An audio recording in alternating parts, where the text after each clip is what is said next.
Okay, y'all, so we are going to start off by zesting our oranges. I did 2 small oranges, but if you have 1 big one, you can just use that. And make sure you don't get none of the white part or else it will be bitter. So basically just the top layer skin. We're going to do about, I think, 2 teaspoons.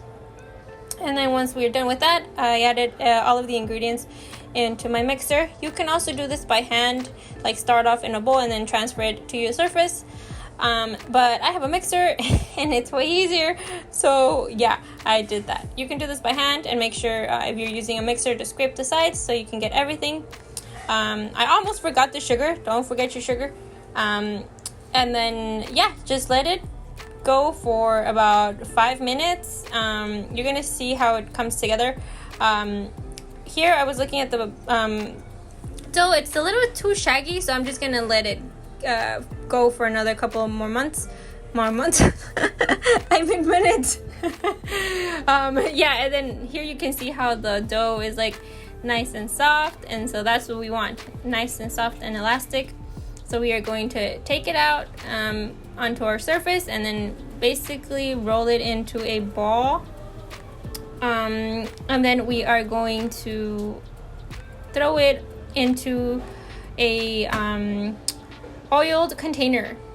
I'm gonna cover it with either plastic wrap or a damp towel and let it rise until it doubles in size. My thing rose in about an hour and a half. I actually took it on a little field trip with me. I went to my brother's house to visit my siblings, and then yeah, just let it chill. Well, not literally chill, because it actually needs to be in the warmest place of your house so it could rise fast. And this all depends, like, you know, if it's really hot where you are, it'll be ready in like half an hour. So yeah, once it's doubled in size, we're gonna punch out the air and roll it out so we can get all that air out, and then divide it into 2 pieces. Also, one thing I forgot to mention is that when you're making the dough, it depends. You might need to add a little bit more flour. You might need to add a little bit more water. It all depends on where you are making this. Yeah, I also used instant dried yeast, which does not need to be activated, as opposed to regular dried yeast that does need to be activated. But I recommend you get instant dried yeast because you save yourself that extra step. Yeah, so here I divided into 2 pieces, and then from those pieces I took a little piece to make the little bones for our breads. First, what you want to do is basically do a log, and then in between your fingers you want to roll it out and make those little circles. You're gonna want to do 2 logs for each bread, and then 1 little top circle piece, and then you'll see how it looks. It makes more sense when you look at it. Yeah, so we're gonna put this on top of our ball, and make sure that when you make the balls, they are nice and I guess sealed from the bottom so that none of the air can come out. And then we're gonna let this rise for about 30 minutes to an hour until it doubles in size. And you can use a damp towel or that same plastic wrap, which is what I did. And this is how mine looks.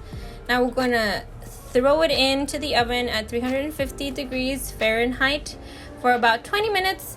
It'll be ready when it is nice and golden brown. No, just like a regular brown, not golden brown, because we didn't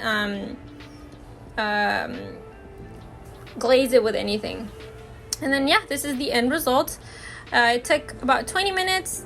And then we're gonna just put some melted butter and some sugar. I use Zulka and unsalted earth balance. You can also make just 1 big one. It'll take about 40 minutes though, so make sure you tap the bottom, and once it sounds hollow, that means it's ready. And then yeah, that's it. You can also eat this with some jam if you want, and it's so good if you eat it right after it's out of the oven, because it's like nice and hot. The next day, if you wait, it'll be kind of hard. So just eat it when you make it, and yeah, enjoy.